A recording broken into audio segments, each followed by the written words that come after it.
Bueno, jóvenes, muy buenas noches a todas y a todos.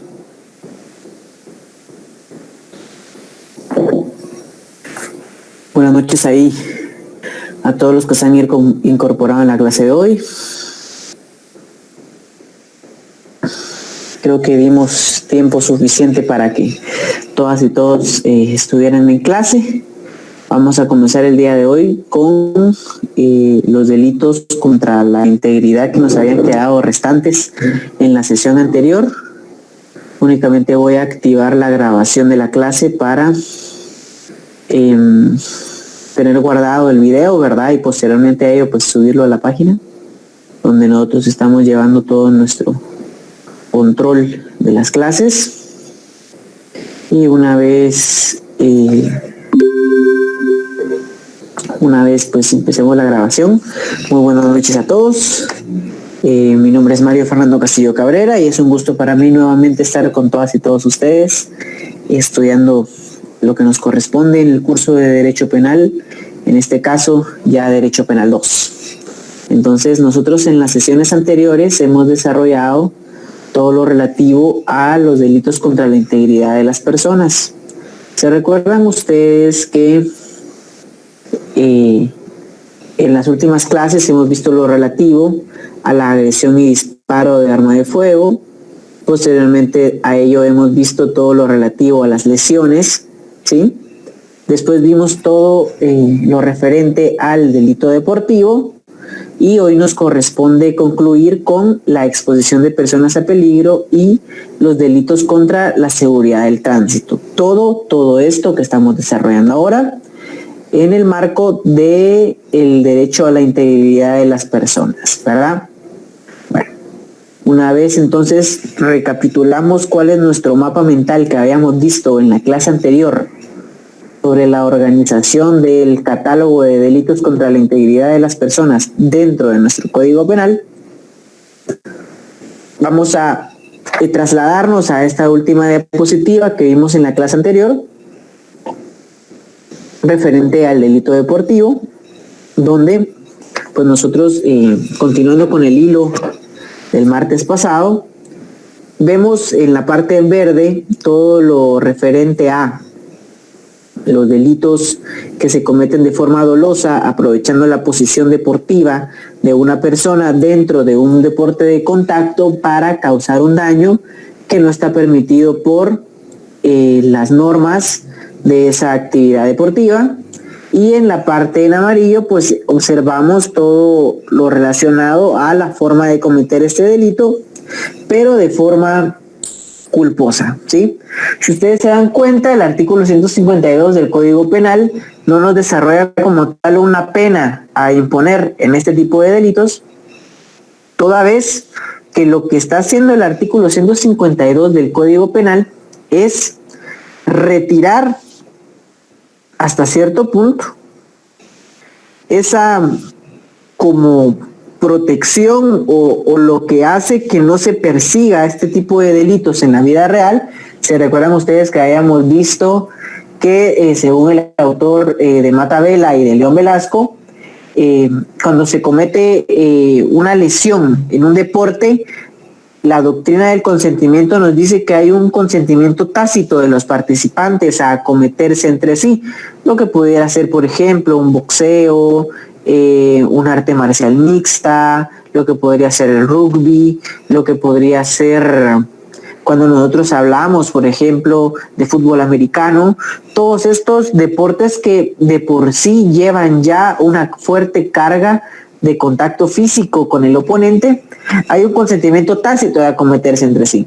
Pero lo que nosotros estamos persiguiendo en este delito no es el si hay o no un consentimiento tácito en acometerse entre sí, sino analizar si ese acometimiento entre sí se está realizando de conformidad con las reglas del deporte y con lo que se ha pactado por las partes, ¿sí?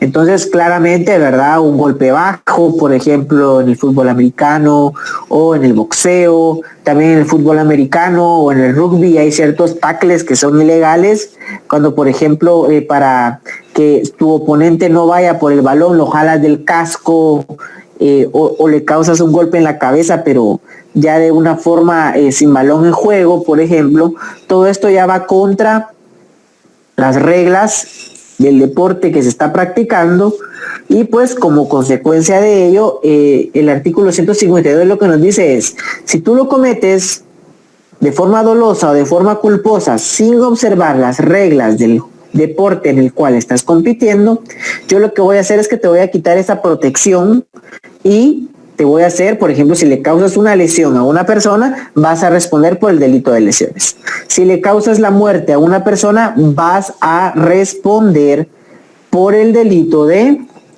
en este caso, contra la vida, ¿no? Podría ser un homicidio o incluso un asesinato o un homicidio culposo, ¿sí? Entonces, una vez ya comprendemos eso,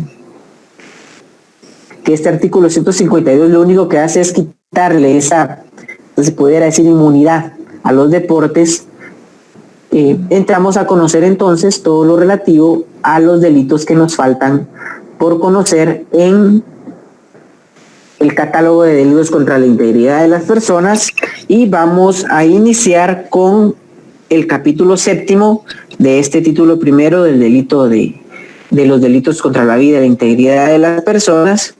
Y quiero que vean ustedes que la redacción de estos tipos penales es algo densa, ¿sí? Es algo hasta cierto punto un poco tedioso, porque nuestro legislador, ya lo van a ver ustedes en los delitos, por ejemplo, de la responsabilidad de conductores, responde a un clamor popular para crear estos super tipos penales donde hay demasiados supuestos de hecho, con el objeto de abarcar la mayoría de conductas que están generando un problema en la sociedad, y que cree el legislador que a través del derecho penal puede limitar este tipo de acciones. Pero como nosotros ya hemos visto en Derecho Penal 1, el derecho penal no tiene función de ser mesías de la sociedad, no tiene función de evitar los problemas. Lo que hace el derecho penal es sancionar, pero evidentemente es necesario acompañar este tipo de en este caso, castigos penales, con políticas públicas para evitar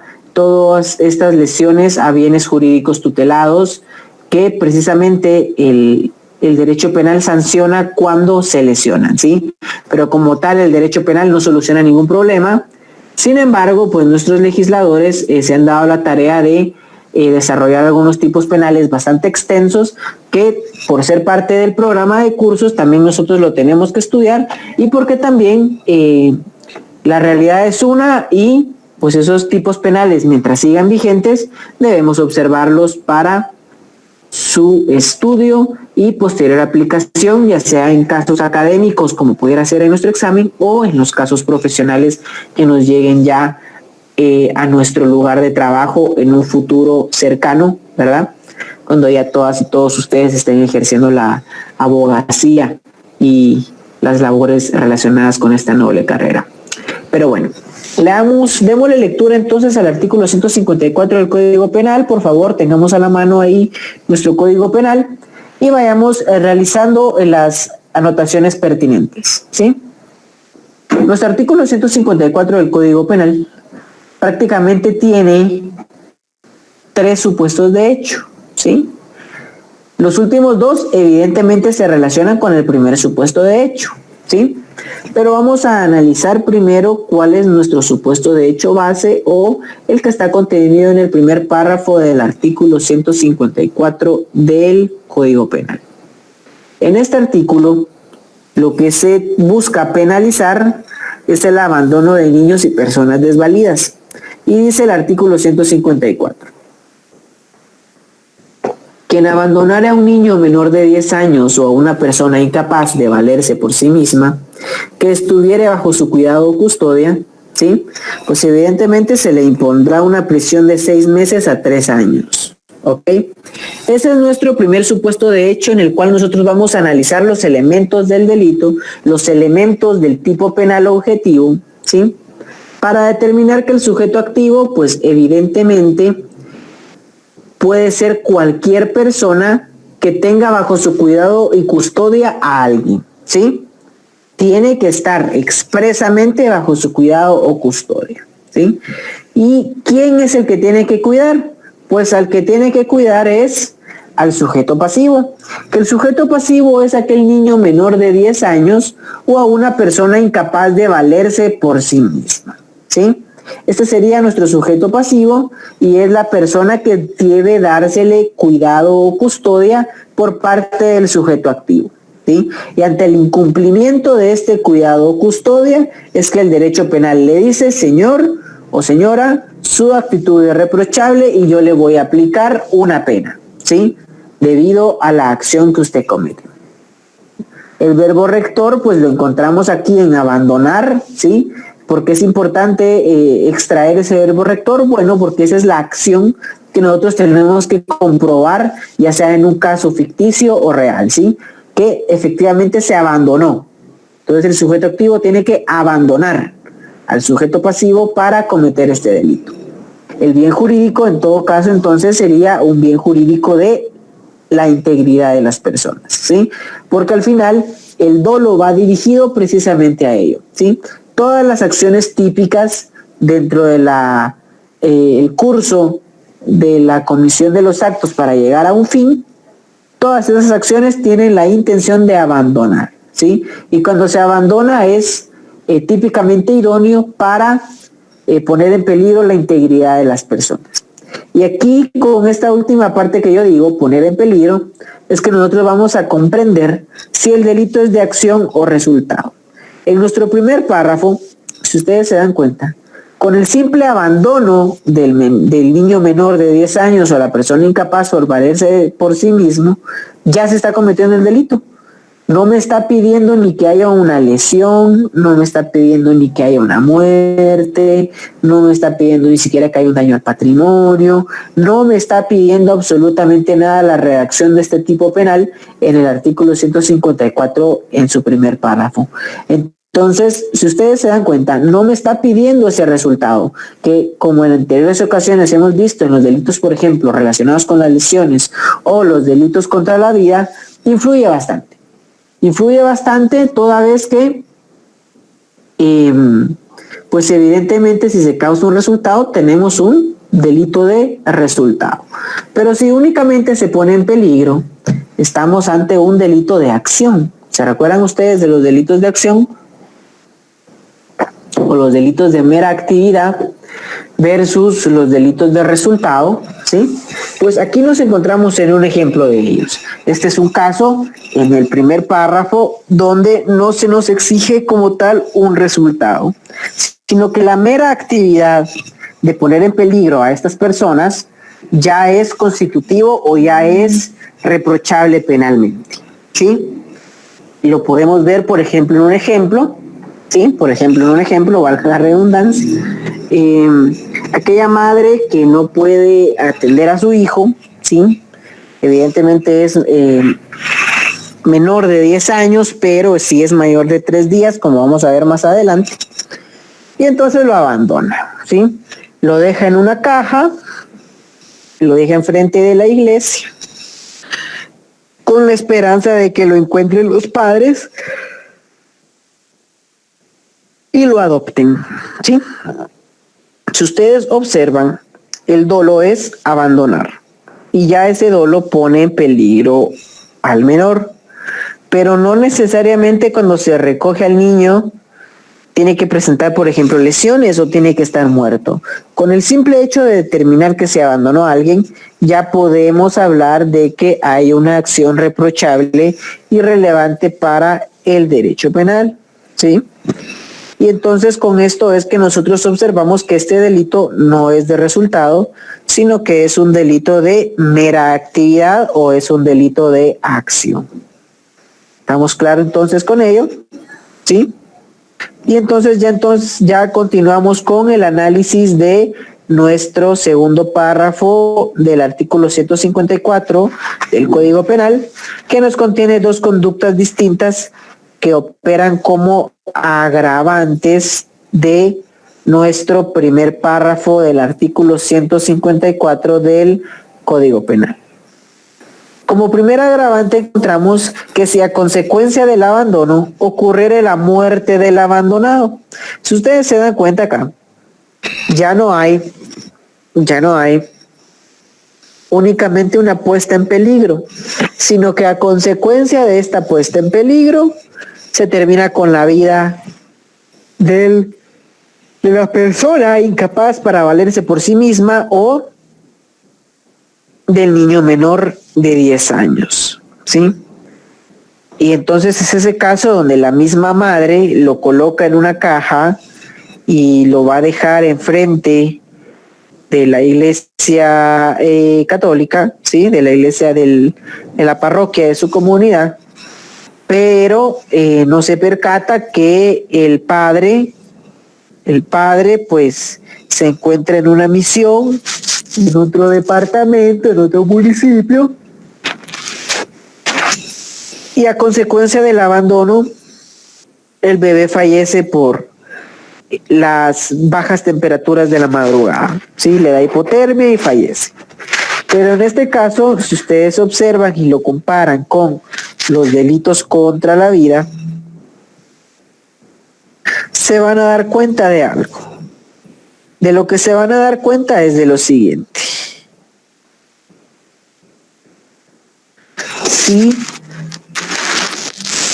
Si alguien que tiene a su cargo o custodia a un menor de 10 años o una persona incapaz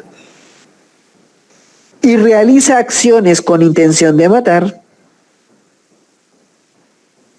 evidentemente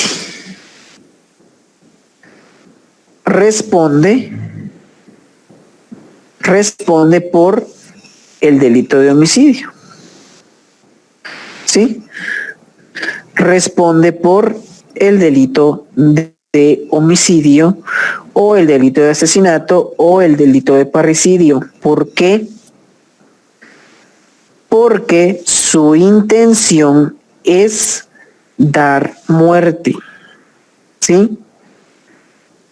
¿Y cómo es que esta persona está dando muerte?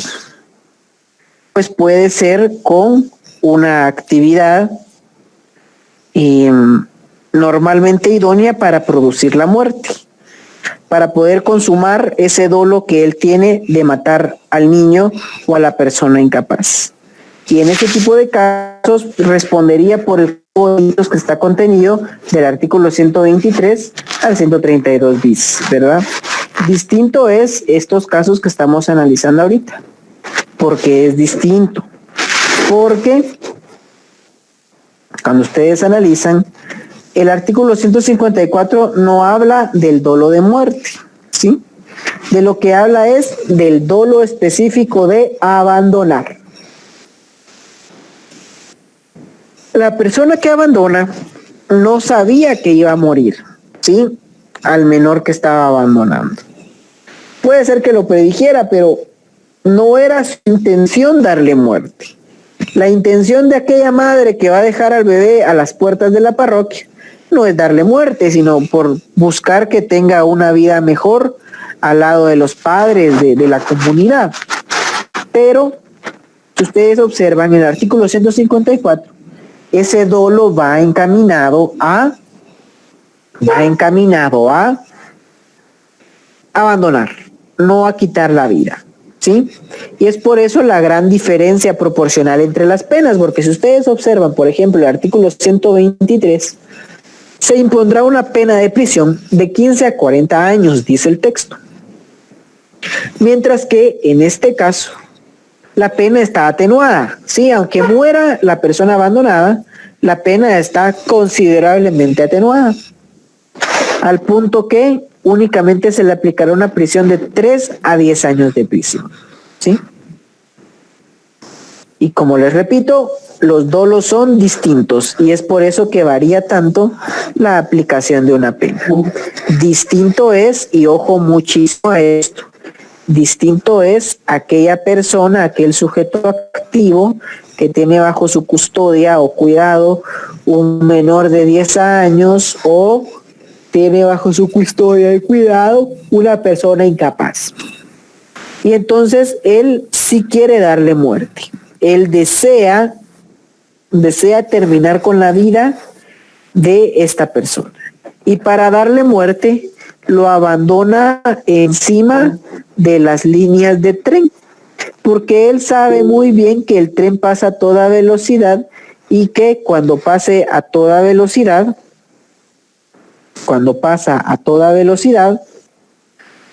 el tren va a atropellar a este niño y le va a dar muerte, ¿sí? Ahí ya es muy distinto, porque si ustedes se dan cuenta, el dolo es matar. El dolo es matar. ¿Y por qué medio le están dando muerte? Le están dando muerte por medio de el abandono. Entonces, no confundir el dolo específico de muerte con el dolo específico de abandonar, con los casos donde el dolo es de muerte. El dolo es de muerte, pero para matar abandona. Entonces, si para matar abandona, el medio es el abandono, pero la finalidad es la muerte. Y entonces, de igual forma, en esos casos, sí responde por el delito de homicidio o el delito de asesinato. No sé si estamos claros con este concepto, toda vez que el siguiente artículo nos habla ya de algo que ya hemos visto con anterioridad en el catálogo de derechos contra la vida. Pero entonces, para finalizar este artículo 154, primer supuesto es el simple abandono. El segundo supuesto es que del abandono se produzca la muerte. Y el tercer supuesto es cuando, por realizar la acción, ¿sí?, se le causan lesiones a la persona afectada. ¿Estamos claros entonces con esto? Porque si tenemos claro esto, ya podemos avanzar a la siguiente presentación. Y es que ahora lo que vamos a hacer es vamos a revisar el artículo 155 del Código Penal, ¿sí?, referente al abandono por estado afectivo. El delito de abandono por estado afectivo lo encontramos en el artículo 154 del Código Penal, que dice así: la madre que, impulsada por motivos ligados íntimamente a su estado, le produzcan indudable alteración psíquica, abandonare al hijo que no ha cumplido 3 años de nacido. Si ustedes se dan cuenta acá, entonces el sujeto pasivo aquí ya cambió, porque el sujeto pasivo para cometer este delito únicamente puede ser la madre, ¿sí? Y el sujeto pasivo también cambió, porque el único sujeto pasivo que puede ser susceptible de este delito es el menor de 3 días de nacido. ¿Ok? El menor de 3 días de nacido. Pero de igual forma tenemos esa dualidad que teníamos en el artículo anterior. En el primer párrafo hacemos referencia únicamente a la muerte. Perdón, únicamente al abandono. ¿Sí?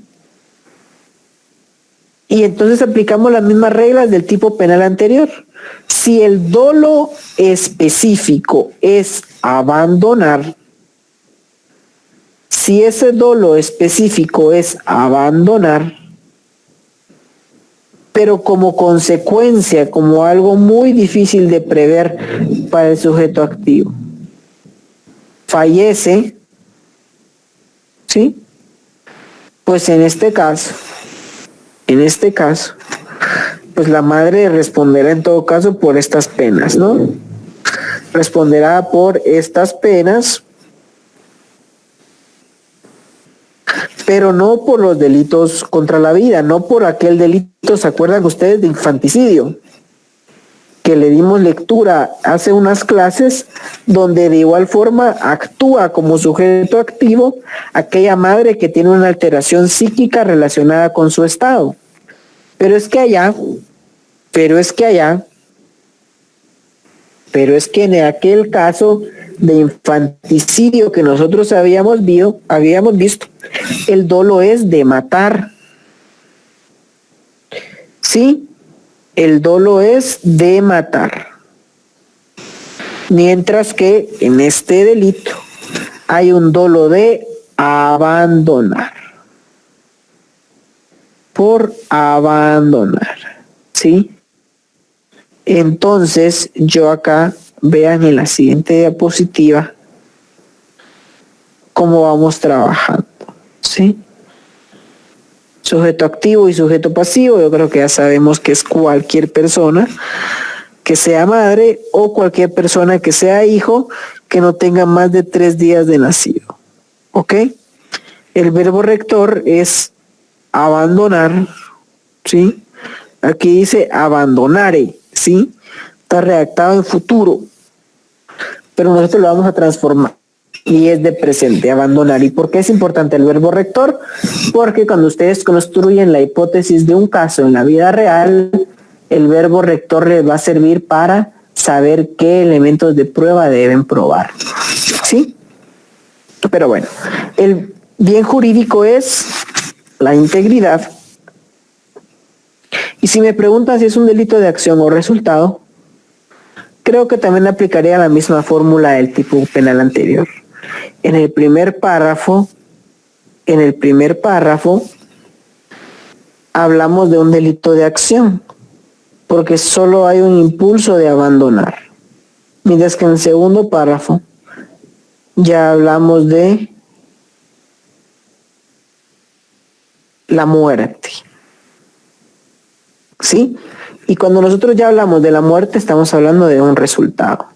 Pero el asunto acá es que el dolo va encaminado a provocar la acción del abandono, ¿sí? Y aunque el resultado es muerte, no está contemplado en el catálogo de delitos contra la vida, ¿sí? Sino que está calificado dentro de los tipos penales de la alianza o, en este caso, del catálogo sobre el cual estamos realizando nuestro estudio, ¿sí? Ahora bien, si nosotros ya vemos entonces esto, para tenerlo más claro, vean ustedes acá. Ustedes acá como en el delito de infanticidio y el delito entre abandono por estado afectivo aplican las mismas características, es la misma redacción, vean, impulsada por motivos que ligados íntimamente a su estado, le produzcan indudable alteración psíquica, abandonare, en este caso es abandonar al hijo que no haya cumplido 3 días de nacido, en el delito, en el artículo 129 del Código Penal es matar a su hijo durante el nacimiento o antes que haya cumplido los 3 días. Todo esto va en la misma línea.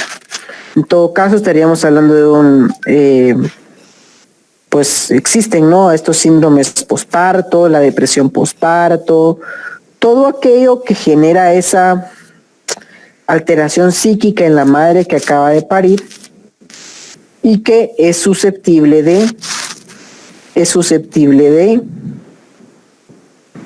causar, en el artículo 129 del Código Penal, la muerte, ¿sí?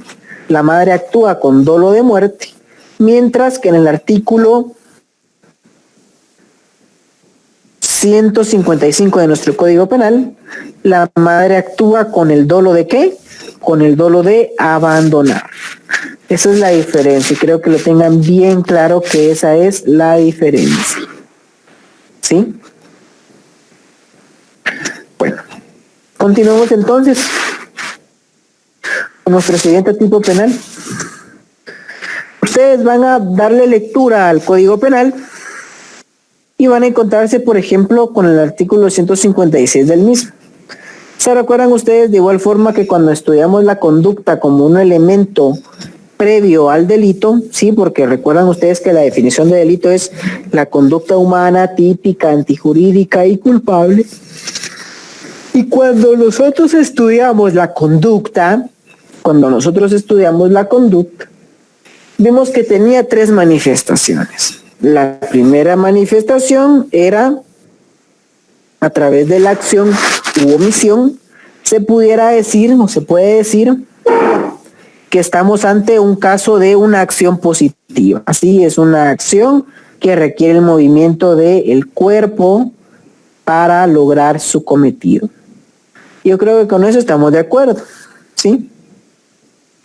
Estamos de acuerdo con ello. Después viene lo que son las omisiones, donde ya son omisiones propias, como este artículo 156 del Código Penal, donde claramente se resalta que la omisión de brindar auxilio a un perdido o desamparado menor de 10 años, a una herida inválida o amenazada, ¿sí? Una persona de inminente peligro, ¿sí? Omitiere prestarle el auxilio necesario. Acá ya no estamos juzgando si el tipo hizo o qué. Lo que estamos juzgando es por qué dejó de actuar en ese momento. ¿Se recuerdan ustedes también que en Derecho Penal 1 poníamos aquel ejemplo de la piscina? Donde hay un maestro en posición de garante encargado de darles clases a los niños de cómo nadar, ¿sí? Y que el instructor también está con los padres de cierto alumno que tiene.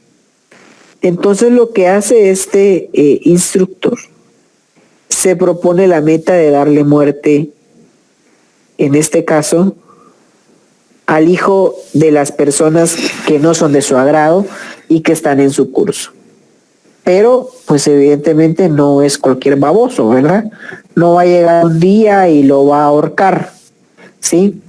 Sino como instructor de natación, deja, pues,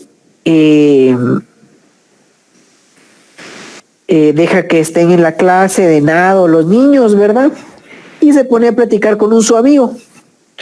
Su amigo sabe nadar.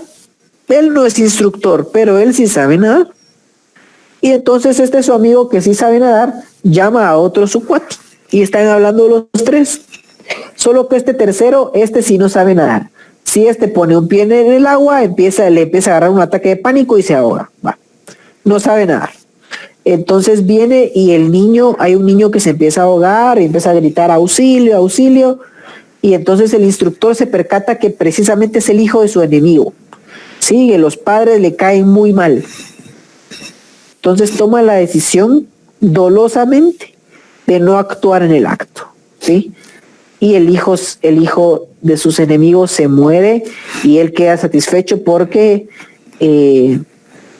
pues se murió el hijo de su enemigo. Bueno.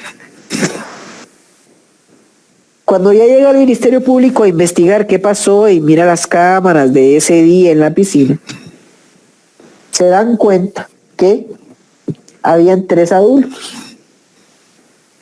Primer adulto, el instructor, quien respondería por la pena de homicidio porque él estaba en posición de garante, ¿sí? Y al estar en posición de garante, y si se comete el delito por una omisión de él, responde por, ¿se acuerdan ustedes? Por comisión, por omisión, ¿sí? Y entonces instructor se lo va a llevar la gran diabla, porque le vamos a aplicar la pena, por ejemplo, de homicidio, de 15 a 40 años. Para aquel amigo que llegó a hablar con el instructor y sí sabía nadar, él sí podía prestar auxilio. Sin embargo, no lo hizo. Entonces, él también responde, pero ya no por homicidio o parricidio, sino que ya estamos ante un caso de una omisión de auxilio. Porque si se tiraba a la persona que sí sabía nadar, no ponía en peligro su integridad. Sin embargo, no lo hizo. No responde por el homicidio porque él no estaba en posición de garante. pero sí responde por la omisión de auxilio. A diferencia de aquel caso donde el amigo que llegó a platicar, él no sabía nadar. Si él se tiraba al agua, lo más probable es que él saliera ahogado y se iban a morir los dos. Él no sabe nadar. Entonces, al no saber nadar, pues no incurre en responsabilidad ni de homicidio, ni tampoco incurre en la responsabilidad penal de, en este caso, delitos que tengan que ver propiamente con la integridad en el caso que estamos planteando, ¿sí? Sino que hay una omisión. Esta persona que tal vez no estaba en posición de garante, pero sí podía auxiliar al perdido o al desamparado, ¿sí? O a una persona herida, inválida o amenazada de inminente peligro, ¿sí? Y lo importante que tenemos que subrayar acá es lo de hasta abajo. Cuando pudiera hacerlo sin riesgo personal. Si hay riesgo personal, el derecho penal no está pidiendo héroes. No está pidiendo a aquella persona que no sabe nadar, pero me tiro para salvar a pobre niño, no. Y si se muere la persona que no sabía nadar, y si empeora el caso y ahora son 2 muertos sino 1, o sea, tiene un sentido todo esto, ¿no? O sea, todos tenemos el deber de prestar ese auxilio si nos encontramos ante ese tipo de situaciones y no representa ningún riesgo personal para nosotros. Y bueno,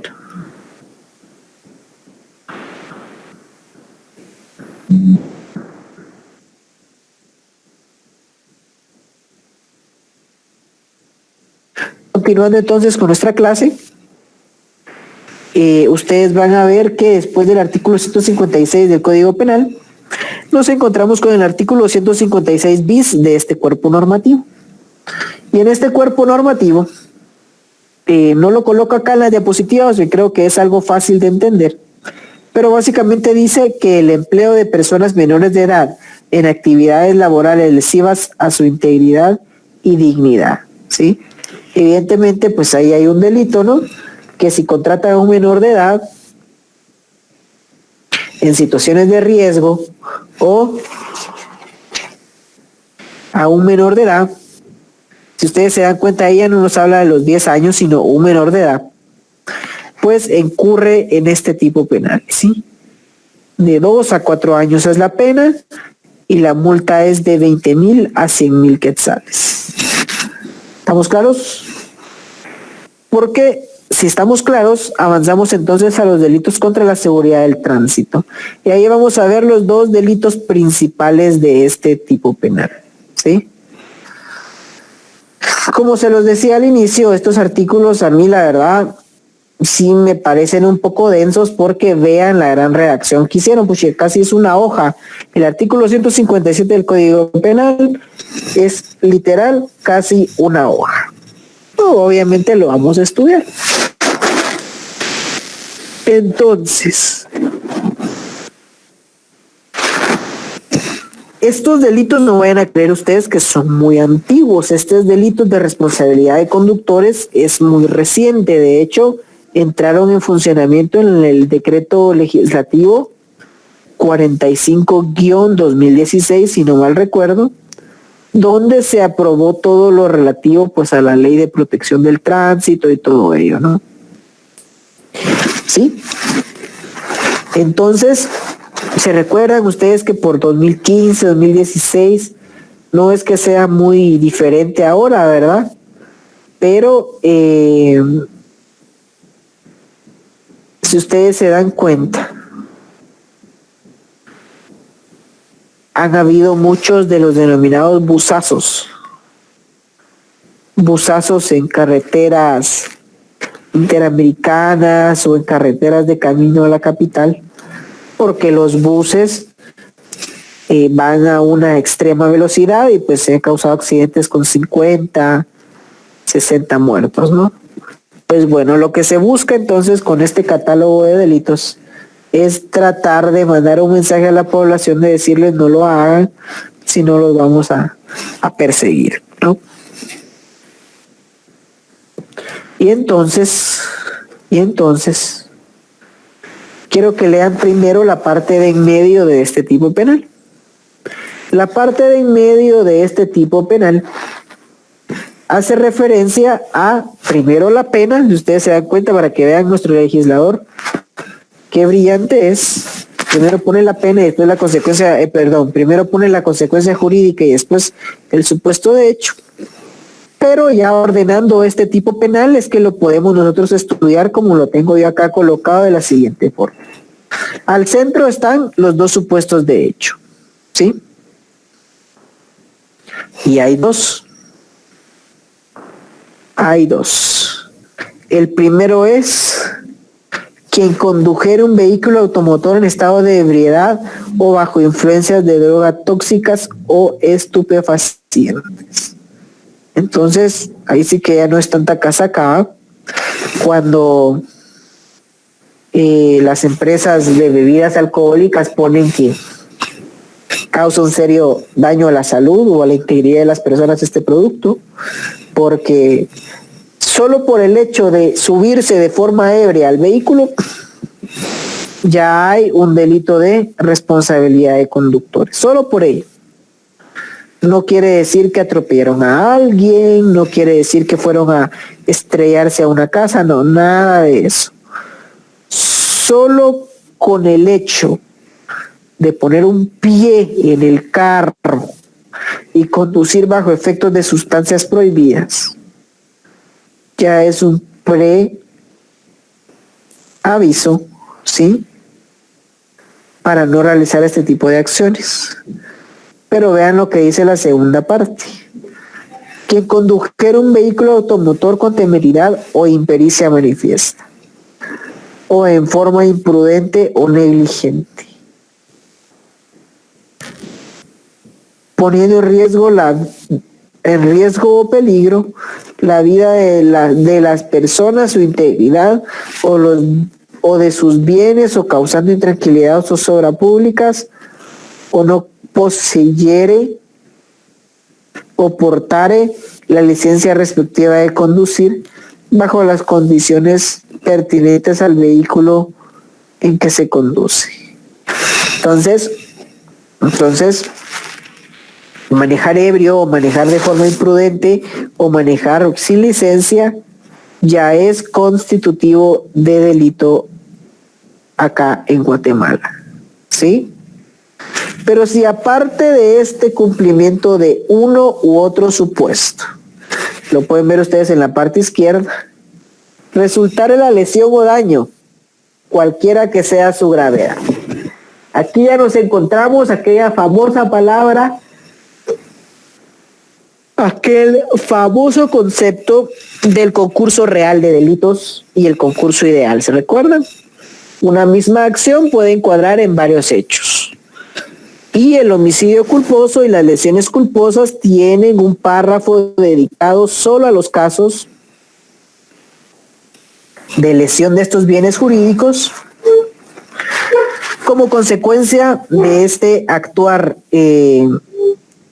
bajo estado de ebriedad o influencia de sustancias tóxicas, o pues conducir de forma negligente, ¿sí? Si se causa una lesión o daño, o sea, en este caso una lesión a una persona o un daño a la propiedad, pues se impondrá una pena agravada. Y en el caso del propietario o persona jurídica o individual, ¿sí?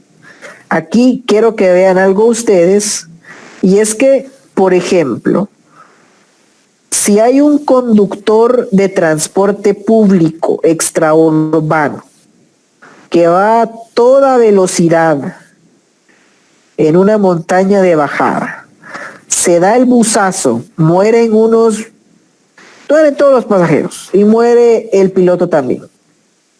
Aunque haya muerto el piloto, vean pues, aunque haya muerto el piloto,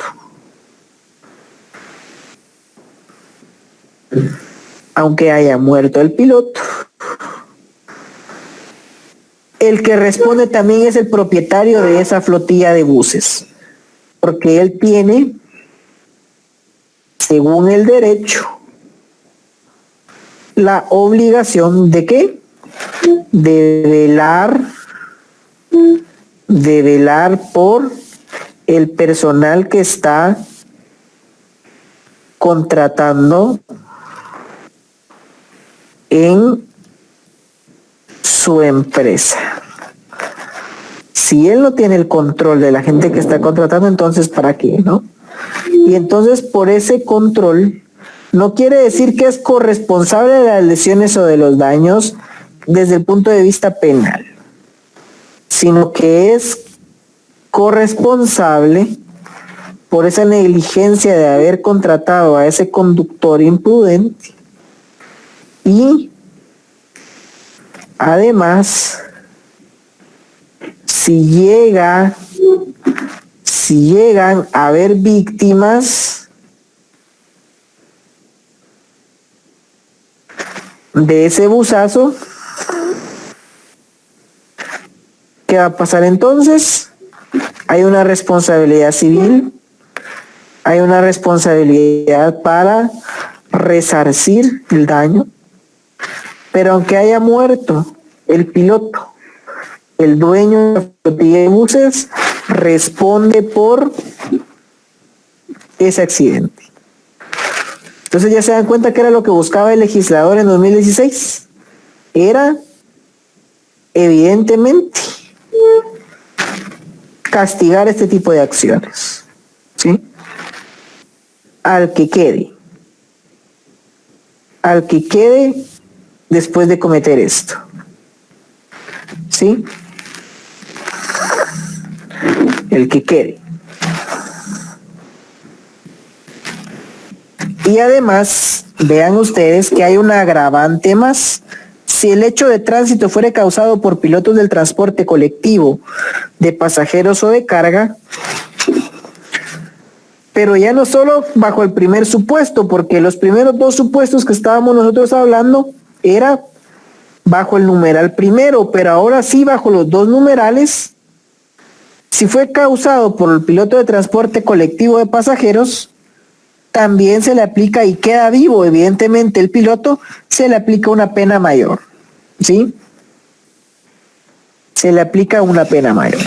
Entonces ahí ustedes pueden ver que hay distintos sujetos activos y distintos sujetos pasivos, porque en el primer numeral pudiera ser cualquier persona, en el segundo numeral puede ser también cualquier persona, pero ya cuando lo combinamos con los párrafos siguientes, nos sale que puede ser el piloto de un transporte colectivo, puede ser el propietario de una flotilla de transporte colectivo, etcétera, ¿no? O sea, ya vamos creando nuestros propios análisis de tipos penales al estudiar cada uno de los elementos posteriores en ese megatipo penal. Sí, que ustedes lo pueden ir ahí subrayando las partes que yo le coloqué acá en la diapositiva, en su código penal, para encontrarle una lógica a esa redacción tan densa que hizo el legislador allá por 2016. Y ya para concluir, vamos a ver este otro tipo penal interesante, que es la responsabilidad de otras personas. La responsabilidad de otras personas no es el artículo 155, ahí hubo un error, sino que es el artículo 158 del Código Penal. Previo a ello, está también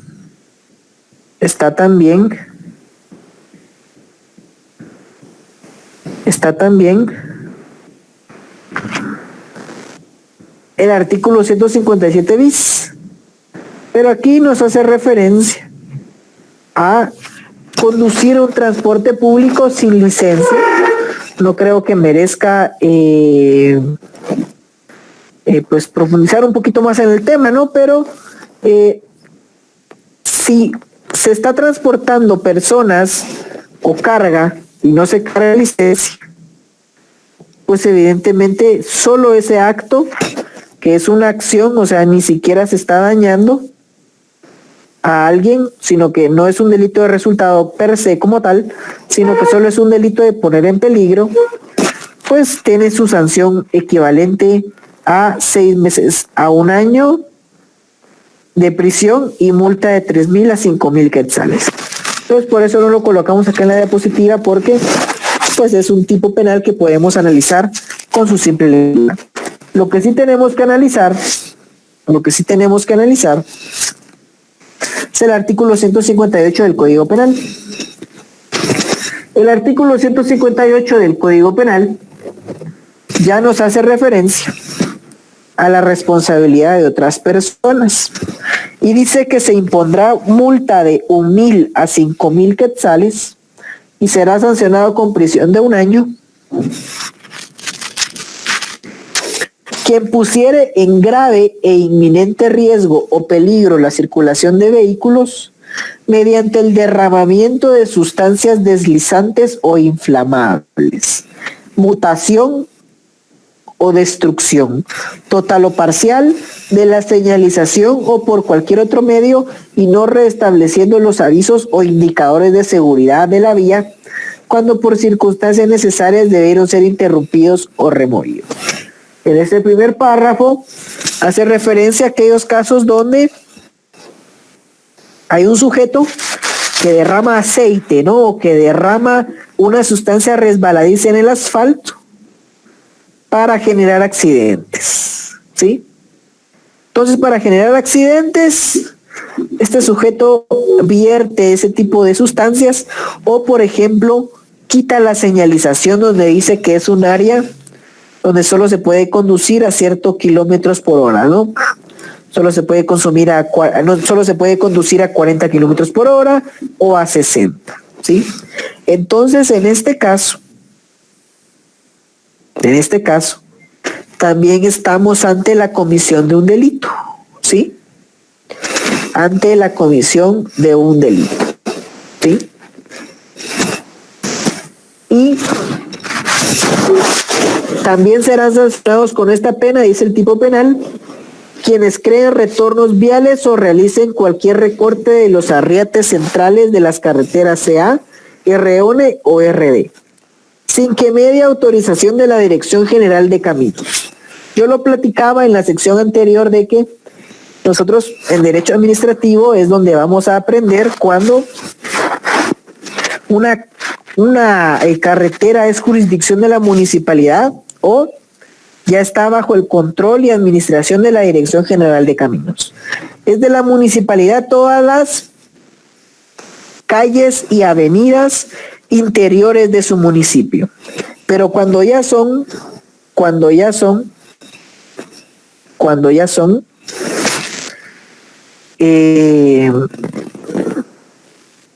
en este caso carreteras nacionales,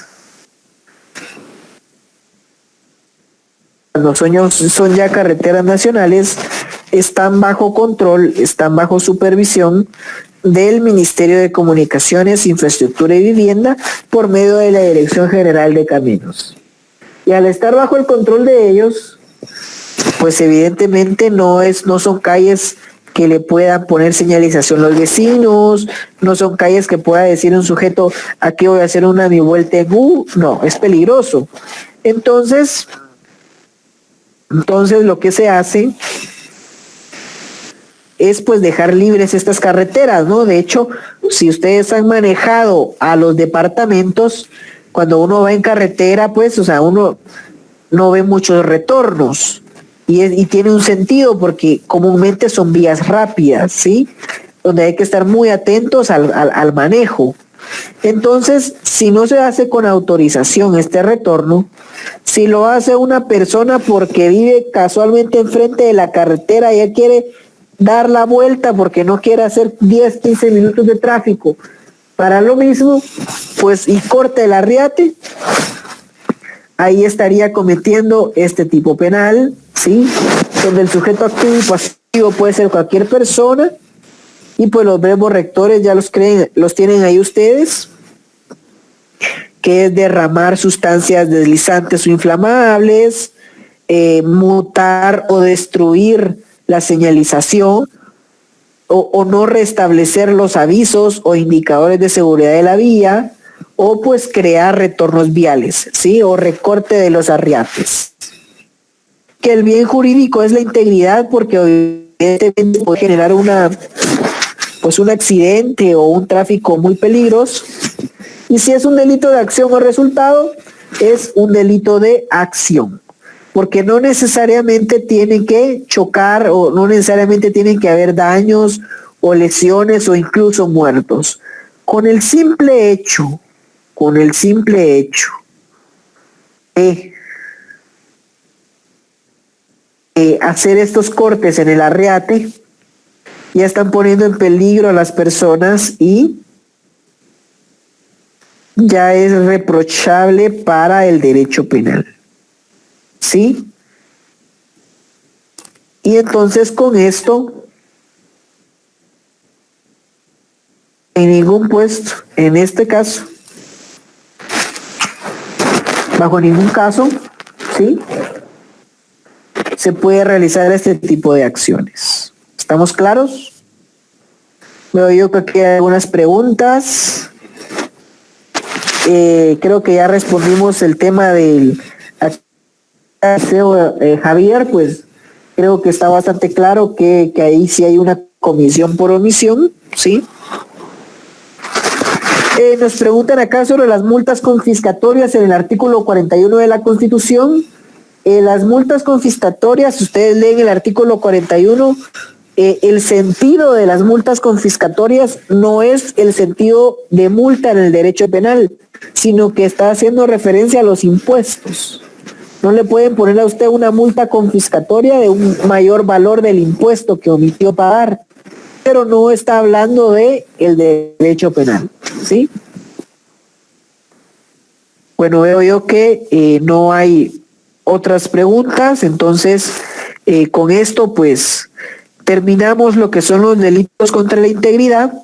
La próxima semana vamos a ver los delitos contra el honor, los delitos contra la libertad, indemnidad sexual, los relativos a la explotación sexual, y con eso concluiríamos el contenido para el, ¿cómo se llama? Para el primer parcial, ¿sí? Les recuerdo, por favor, sus lecturas. Tienen un libro por leer. Este fin de semana les voy a estar empezando a mandar guías de lectura, pero si vamos a evaluar bastante ese libro, tienen 2 semanas o 3 semanas antes de nuestro examen para que puedan responder de forma correcta, ¿ok?